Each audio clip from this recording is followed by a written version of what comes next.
السلام علیکم ورحمۃ اللہ وبرکاتہ۔ سورہ البقرہ آیت نمبر 42 ہے۔ اعوذ باللہ السمیع العلیم من الشیطان الرجیم من ہمزہ ونفخہ ونفثہ ولا تلبسوا الحق بالباطل، اور نہ خلط ملط کرو حق کو باطل کے ساتھ، یعنی حق اور باطل ان کو آپس میں گڑ مڑ نہ کرو۔ کوئی ایک آدھ بات حق کی بتا دی، پھر آگے باطل چلتا رہا، پھر جب دیکھا کہ یہ حق ہماری مرضی کے مطابق ہے، یہ بتانے میں ہمیں کوئی نقصان نہیں ہو رہا، پھر کوئی بات سچی بتا دی، پھر آگے جھوٹ چلتا رہا، تو یہ کام نہ کرو۔ وَتَكْتُمُوا الْحَقَّ، اور تم چھپاتے ہو حق کو۔ جو باتیں اللہ تعالیٰ نے تمہاری کتاب میں اس نبی کے بارے میں اور اس کے ساتھیوں کے بارے میں اتاری ہیں، جن کی بنیاد پر تم اس نبی کا سچا ہونا بالکل صاف پہچان چکے ہو، تو اب وہ لوگوں سے چھپا رہے ہو، لوگوں کو بتا نہیں رہے، جس کی وجہ سے لوگوں کو شکوک و شبہات پیدا ہو رہے ہیں۔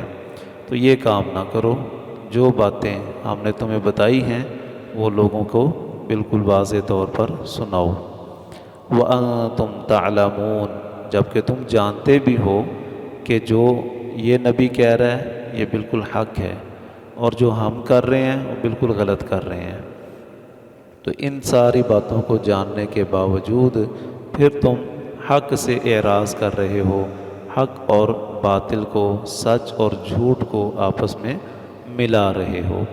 پچھلی آیت میں جو کہا تھا نا، لا تشتروا بآیاتی ثمنا قلیلا، اس میں ایک بات میں نے یہ کی تھی کہ کبھی حق بتانا اور کبھی اس کو چھپا دینا، تو وہ اللہ تعالیٰ نے ان کی دونوں صورتیں یہاں ذکر کر دیں کہ تم یہ کام کر رہے ہو، حق کو چھپا بھی رہے ہو، اور مرضی کا حق چل رہا ہے، اور جہاں حق اپنی مرضی اور منشا کے مطابق نہ ہو، جہاں دیکھا کہ یہ ہمارے خلاف آ رہا ہے، اس کو چھپا بھی دیتے ہو۔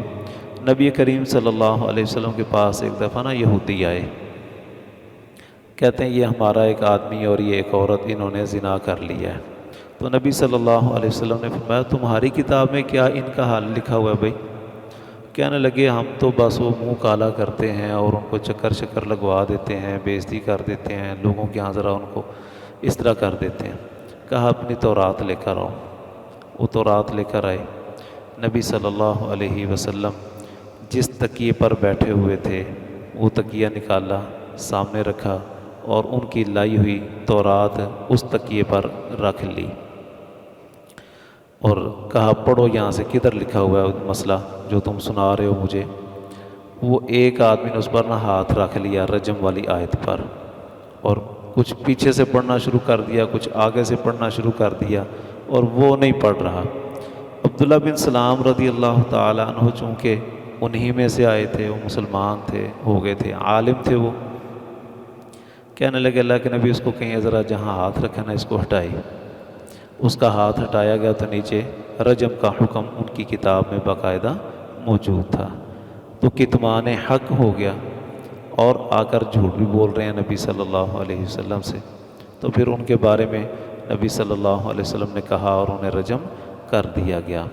تو یہی بات اللہ تعالیٰ یہاں بیان کر رہے ہیں کہ تمہیں سب پتہ ہوتا ہے کہ ہم کیا کر رہے ہیں، اور اس کے باوجود تم دھوکہ دہی سے باز نہیں آتے، تو یہ نہ کام کرو۔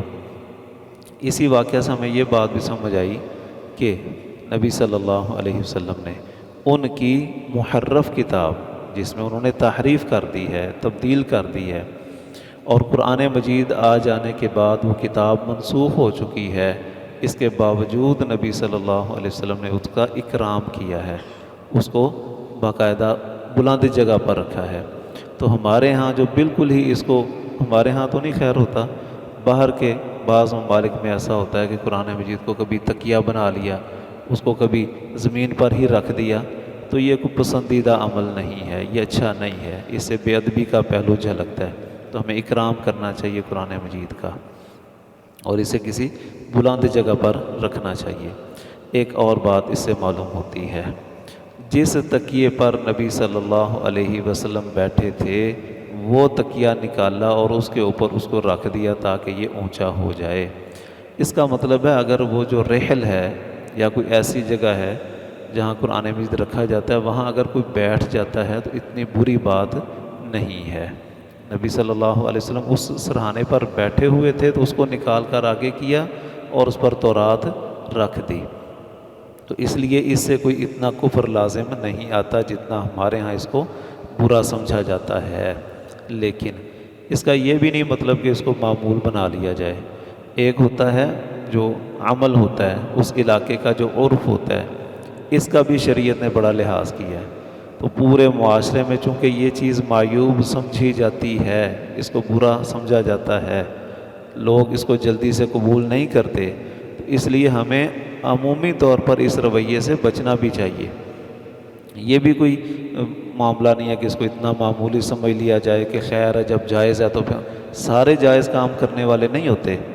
نبی صلی اللہ علیہ وسلم نے بیت اللہ کی تعمیر خواہش کا اظہار کیا کہ جی چاہتا ہے کہ میں اس کو گراؤں اور وہ جو ابراہیمی بنیادیں ہیں ان پر اس کو تعمیر کروں، وہ جو حتیم کا علاقہ چھوڑا ہوا ہے اس کو میں شامل کر دوں اس کے ساتھ، اور اس کے 2 دروازے بنا دوں، ایک داخل ہونے کے لیے، ایک نکلنے کے لیے، اور دروازے بھی زمین کے برابر کر دوں۔ لیکن نہیں کیے، کیوں؟ نبی صلی اللہ علیہ وسلم جب عمل کر دیں تو اس سے بڑی دلیل کوئی نہیں ہوتی، لیکن آپ اس لیے نہیں کر رہے کہ لوگ اس کو قبول نہیں کریں گے، لوگ اس کو برا سمجھیں گے۔ تو بالکل اسی طرح ہمیں بھی ان چیزوں کا خیال کرنا چاہیے۔ کبھی کوئی بیٹھ جائے تو جائز ہے، ہمیں اس پر اتنا شدید رد عمل نہیں دینا چاہیے، اور دوسری طرف یہ بھی سمجھنا چاہیے کہ جب لوگ اس چیز کو قبول نہیں کرتے تو ہمیں اس سے پرہیز کرنا چاہیے۔ تو کتاب کا احترام، میں تو سمجھتا ہوں ہر کتاب جو ہے، جو بھی آپ کو معلومات دے رہی ہے، خواہ وہ دنیا کی ہی کتاب کیوں نہ ہو، اس کا احترام کرنا چاہیے، چاہے جائے کہ وہ دینی کتابیں ہوں اور پھر ساری کتابوں کی سردار قرآن مجید ہو، تو اس کا اکرام تو سب سے بڑھ کر ہے۔ وَأَقِيمُوا الصَّلَاةَ، اور قائم کرو نماز، وَآتُوا الزَّكَاةَ، اور ادا کرو زکوٰۃ، وَارْكَعُوا مَعَ الرَّاكِعِينَ، اور رکوع کرو رکوع کرنے والوں کے ساتھ۔ نماز کا قیام اور زکوٰۃ کی ادائیگی، یہ سب سے بنیادی شرطیں ہیں اسلام کی، اس کے اظہار کی اور اسلام کے قبولیت کی۔ نبی صلی اللہ علیہ وسلم جب کوئی شخص مسلمان ہونے کے لیے آتا، اس کو کلمہ پڑھانے کے بعد سب سے پہلا جو عمل اس کو سکھاتے تھے وہ نماز کا ہوتا تھا، اس لیے کہ نماز کے بغیر تو اسلام کا تصور ہی نہیں ہے۔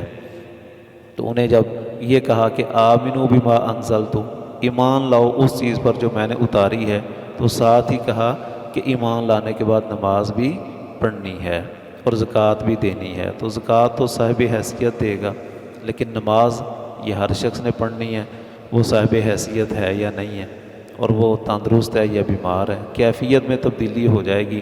سہولت جو اس کو چاہیے وہ دے دی ہے، مسافر ہے اس کی مشقت کی وجہ سے سہولت دے دی، بیمار کی اس کو مشقت ہے تو اس کے لیے سہولت کر دی، جنگ ہے اس وقت سہولت کر دی، اتنی رعایت دے دی کہ تم دوڑتے ہوئے پڑھ لو، اس سے بھی زیادہ رعایت دے دی کہ اشارے ہی کر لو، لیکن یہ رعایت نہیں دی کہ چھوڑ دی جائے۔ تو اس لیے یہ اس کی اہمیت کو سمجھنا چاہیے۔ اور وَارْكَعُوا مَعَ الرَّاكِعِينَ، رکوع کرو رکوع کرنے والوں کے ساتھ، باجماعت نماز اس سے ثابت ہوتی ہے کہ نماز بھی پڑھو اور جماعت کے ساتھ پڑھو۔ تو باجماعت نماز جو ہے وہ بہت سارے اس کے فضائل ہیں، تو کتب احادیث میں اور ہم وہ بیان کرتے رہتے ہیں۔ تو اللہ تعالیٰ سمجھنے کی، عمل کرنے کی توفیق عطا فرمائے۔